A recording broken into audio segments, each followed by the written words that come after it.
well deserved.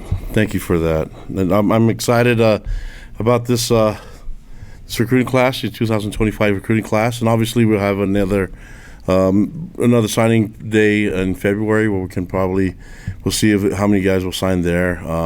Recruiting is always a daily thing for us, and so once we get our guys and feel like we've got our depth and got the numbers right, we'll be able to kind of solidify about when the enrollment will take place. A good number of these guys, I think 8 of them, are going on missions first. But we're really excited about the group, excited about their families, and excited where they come from. They're a great fit to our program, not just on the field. I think they do some wonderful things on the field, but it's all off the field and what they're about. Their vision and their goals are in alignment with what we are as a program, and definitely what we are as an institution. So I think these young men have done an amazing job and on the field and represent themselves in the classroom, and they're going to be great ambassadors for our program. And I'm excited to get them, on board. And now that recruiting's a little different now than it has been, because a lot of the commitments happen earlier. So you get guys that have been there, and it's just a matter of just signing and making it official. But most of the guys, I think recruiting has kind of been fast forward a little bit, which is fine, and we were able to recruit these guys and most of them have been committed for a long time, and it's just been nice to be able to already have a relationship. I think back in the day we would be on the phone till early in the morning, because just trying to talk to guys and trying to figure out what's the best fit for them and what decisions they're going to make, and then you have all the hat choosing ceremonies, all that stuff. I like the way it is now. I like less drama. Let's just get the guys announced and let's get them working on becoming a Cougar. But before I answer any questions you guys have, I just want to first express my appreciation and gratitude to everybody that's been involved in recruiting. I don't think our recruiting department gets enough credit, and I don't think they really care for it, but they work really hard, and everything they do with official visits, unofficial visits, all the content they put out there, even people that put our stuff on social media. I think that's everything plays into recruiting. And so when you look at what's done with the university, from the faculty to the staff to everyone that promotes the brand of BYU and that promotes definitely BYU athletics and BYU football specifically, I hope they know how much we appreciate them, because they're the ones that actually make the recruiting process a lot easier. So there's a bunch of people that have spent countless hours and sacrificed a bunch of their time in their life to our recruiting, and I hope they know how much we appreciate and love them. And then definitely want to express my gratitude to our staff, to our coaches that are doing the daily contact, finding these guys. I think the recruiting for us is a filtering process. We want to see if they're going to fit our program in a lot of different ways, and if they have the potential that can accomplish a lot of things as a person and as a football player. So they've done a great job at finding these young men that want to be at BYU for the right reasons, and we look forward to their mentoring and coaching them to achieve a lot of their goals on and off the field. And so, but I want to also thank the fans. They make it easy when these guys come to our games and they go to other sporting events at BYU, any activities at BYU on campus. It makes a difference, especially their interaction with the fans. So thank you to all Cougar Nation for being such a huge asset for us in recruiting. And last but not least, I want to thank the players for what they do and how they recruit for us, and just the connection that they have to each other. The fact that they live the life that you want to see, and they don't do it for just the cameras. They actually, our recruits get to see it in real life. They get to see with their own eyes that there's a great connection here, and it's something that they really want to be a part of. And so that doesn't work unless you have wonderful young men on the team, and they've done a great job in making this a destination that people want to be a part of, regardless of their religious affiliation and their background. So we're looking forward to our bowl game and our prep, and looking forward to great things in the Big 12. And these young men will be a big part of what we're trying to accomplish as a football program. So thanks, guys. What questions do you have? Let's start with questions from Jared Lloyd, then Jay Drew, followed by Sean Walker. Kalani, first of all, congrats on the Hall of Fame induction, Polynesian Football Hall of Fame. That was awesome to see that news this morning. But talking about signing day, both Jay and A-Rod emphasized that this program is going to focus on bringing in high school athletes first and then filling holes with the transfer portal. That's different than some other institutions in the country. That's a different approach. Is that something that's been kind of intentional for your program, and why have you chosen to go that route?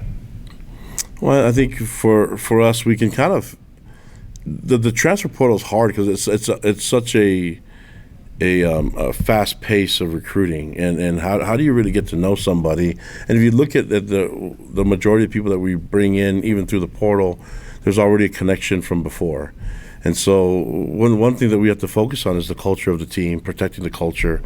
I think a lot of times people look at talent and say, okay, that's the overriding factor that you want to be ahead of everybody else. But talent doesn't just get you wins. You still need culture. You still need strategy. You need all those things involved. And I think when they're formidable is when they're in high school, and when we can develop a relationship and see what they're about is when we start recruiting these young men, have them in camps, have a connection to them. And I'm not saying that we can't have connection to newbies, like people that just show up and we get to know them in recruiting. And that in the portal, that takes a little bit more, finding out more about a person's character and who they're, and you have to do a lot of reference checking in that one. But with the high school recruiting, you can't really fake it. I think you get the guys that you know and what they can accomplish, and then you can really work them into. They're a great fit. They're adding to the culture. They're not just coming in here and feeding off of it. And that's you can get that done a lot easier and a lot better in high school. NIL has also changed the game, and A-Rod emphasized that it's not going away. It's something you've had to adapt to. How, in your view, has it positively impacted recruiting? Just the fact that the money stuff is out there and has an impact.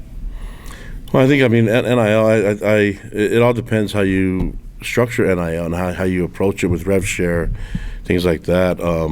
I think for us, the focus isn't on the money. It's on what we're trying to get done as a football program.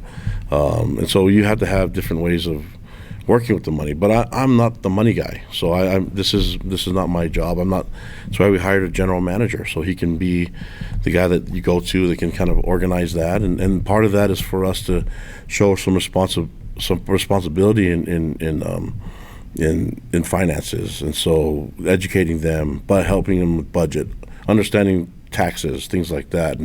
And the best way to do it is have a general manager and guys on the staff that can help them budget, but also plan for the future. So I know there's a huge amount of money that's coming in through rev share.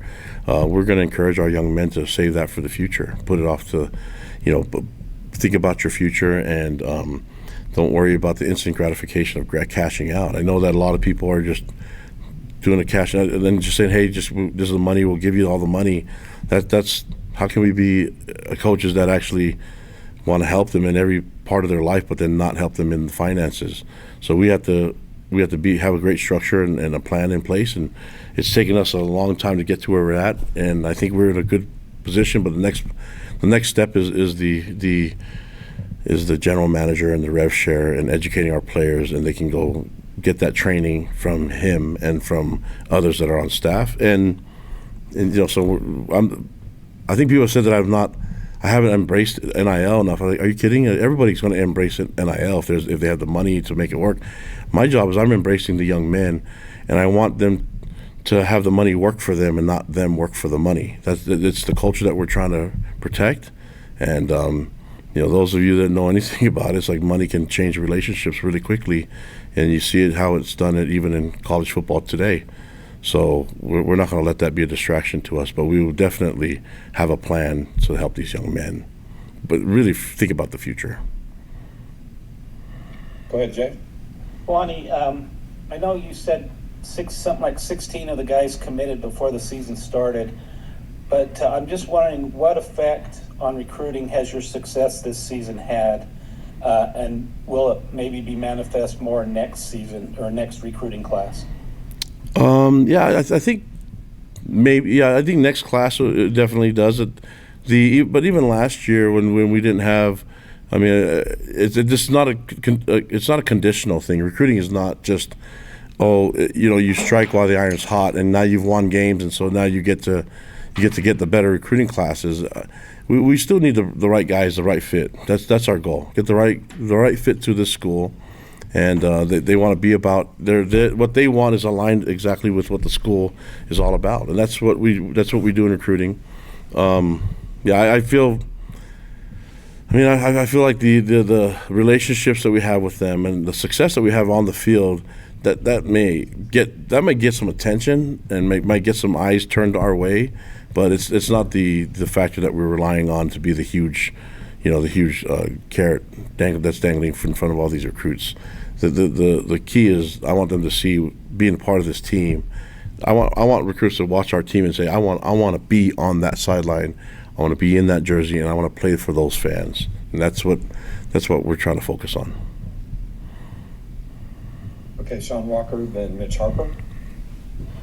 This is a little bit of a big picture question, Coach, but A-Rod, I kind of referred it to you a little bit earlier as well, so I'll sort of launch the grenade, I guess. But how much of did you guys sort of keep an eye on, or maybe just even keep in the back of your mind a little bit, that new 105-man roster? I guess it's a cut down right now when you were looking at this recruiting class, and not just recruiting now. I mean, it's a little different to recruit to a 120-man roster, and if a guy can make that versus 20 or so fewer spots or whatnot. Was that kind of in the back of your mind with some of these guys? I know obviously it's a fairly recent thing too. Well, I think the recruiting classes are going to have to change because of that. So you can't really just sign a bunch of guys, and for us too, it's the roster. The roster is limited, but recruiting for scholarships is still the 85. If a school chooses to add all 105 on scholarship, they can. But when you go from 123 for us to 105, you take 18 guys away. It's hard to think about that when you're planning. And this is every school has to drop their roster to 105. So the portal is going to be a very busy place in the next few weeks, and then also again later on in April. The portal's been there's a lot of people that's kind of been left in the portal that didn't have a place to go, and I imagine that there's going to be a huge amount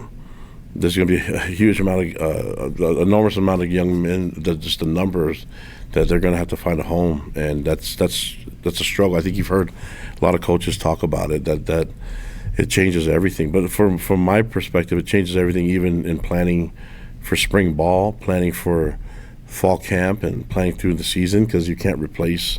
The numbers they dwindle, and so your scout team is going to be down a little bit, and so I think it's going to change the game definitely.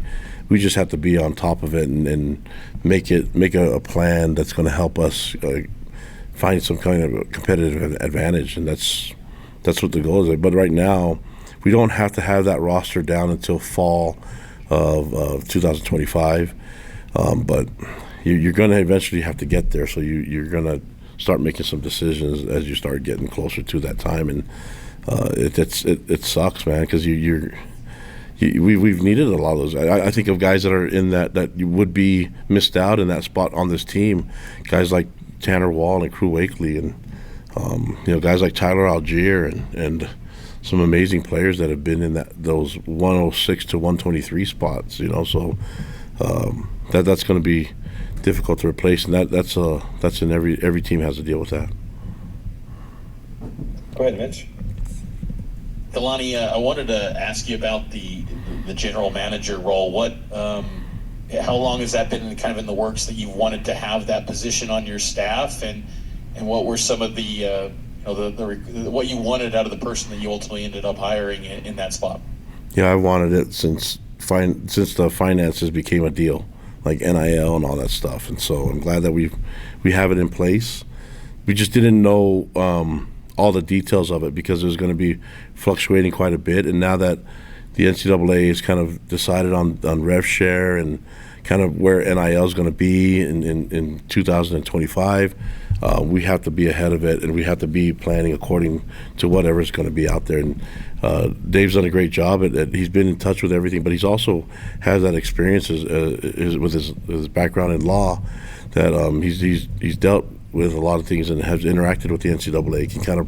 Can kind of predict and see what's going to happen in the near future, and also plan for the future, which is what we want him to be with our players. And I'm not great at that stuff, so what I can do is I can have a lot of people around me that know it, and Dave's one of them. He's going to be able to be in a position to help these young men talk about money and discuss the different options, but also look at the plan that we can have for them. And he's put together a very enticing schedule and plan for our players, and he's meeting with them and talking with them already, and it's stuff that I don't have to worry about. So it makes things a lot easier for me. I can just worry about coaching the team and going through what we're doing here. But we're aligned in how we see things with the same vision, that although there is going to be money, the focus will not be money driven. It's going to be on opportunities that are here, and the experience of being a football player in this program. And then, like I said, really understanding how money can really help you in the future. That's where I think Dave's going to be the biggest help for us. Next, we'll take questions from Kevin and then Jared. Now that you've had this class signed, is there any position that you think is kind of a position of need still, whether that's kind of adding on to this class or the transfer portal in the coming weeks? Does any place stand out to you on this roster that needs some help? I think a lot of different coaches have different strategies for how they're going to build their roster for 2025. I like what we're about. I'm not going to make statements and say we're never going to go do this and we're all. It's like, even though we have a good number of high school recruits that we have here, we have to be open to all of it. I have to be open to any players that can feed to our needs with depth and also talent. I mean, we're always open to bring good players in here, but they have to be a great fit. They have to be a great fit for our culture, for our school, and their vision has to be aligned with ours. And so, if they want to be part of this team, it's not just only football. They always have to play some high level of football, but I want to see if they can bring a lot to the table with their personality, their character, and the relationships that they're going to have with their teammates. So we if you look at it, a lot of people didn't really expect much from our team because we had a lot of the same guys coming back, and we added a few pieces, and so, but it just goes to show that if you have a system, you have a culture, you build on it, it'll all work out, and you build it around a connection that these guys can have around together with each other. That the concept of love does work, and the concept that we implement the gospel in our culture and in our football program, it does work. But it doesn't. You don't do it by. It's all happy-go-lucky stuff. You know what I mean? Like, we hold each other accountable. We really focus on our guys doing things the right way. Is it perfect? No, but there's definitely a high level of accountability and responsibility for what they represent.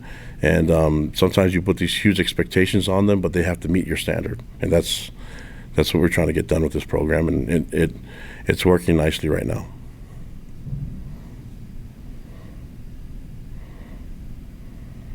Go ahead, Jared. Kalani, we just had Senior Day, which was a chance to recognize, the accomplishments of that group of individuals at the end of their careers.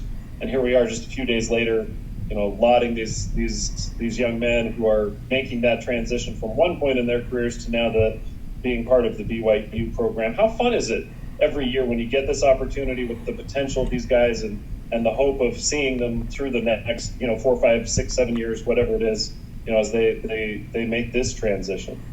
Yeah, it's a lot of fun, and then you see them like when they come in as a high school, coming right out of high school, graduating, or guys that have gone on missions and they show up right after their missions, and they're still kind of, they definitely don't have a tan, and they definitely don't have, they're just not even developed yet, and then to see them get older, get bigger, stronger, develop their identity, that they're already on a path to getting there. That it's like I'm just really proud that I get to be a part of their progress from a young man to an adult, and that they became the men that their mom and dad wanted them to become. And so, and then along the way, they've been able to pick up some amazing relationships, and some of them got married, some of them have babies of their own, and so you see this transition. And then, if I'm being honest, I can't believe that that I get to be a part of it. And so I love where I'm at. I love being connected to them and seeing them go through different phases in their life. And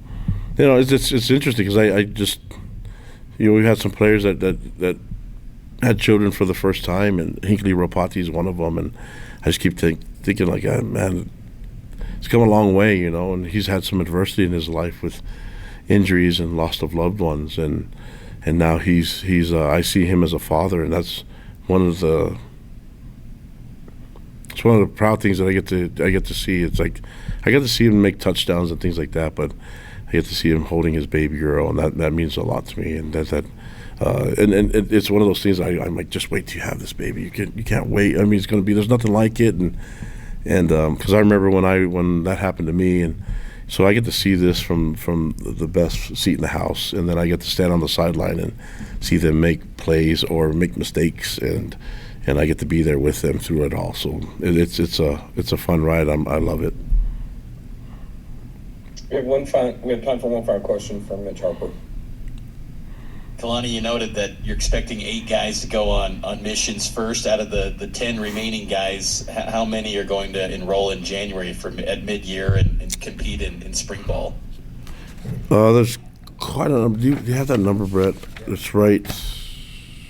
Oh yeah. So we're thinking 4, 6. So we're thinking 6 will probably be mid-year enrollees, but we're still working through that with some of them are trying to get their schoolwork done, and then trying to get admitted, and then there's like a block of time that they can get it done, and then if they can't get it done, then they would have to enroll in spring. And so that's kind of that's the difficulty, is getting them here. But I think we can. I think we're planning on 6, maybe a couple more. We'll see, but 6 for sure. And then with the transfer portal, we it's always with the admissions, things that we have to work with. So I'm really thankful that BYU admissions and BYU administration has really been helpful with us in the timing of all of that. So I don't know exactly what's going to happen to the portal. I just know that we love our team currently where it's at, but we have to take a look at. We have a responsibility to take a look at those that can fit BYU and fit our culture. And I think we'll see what that looks like. But it's going to be kind of wild right now with the portal, with the roster going down to 105, and with every school having to do that, and when they do that is going to be interesting. Okay, thanks everyone for joining us today. Coach, really appreciate your time, and congratulations on your signing class. Appreciate it, guys. Go Cougs.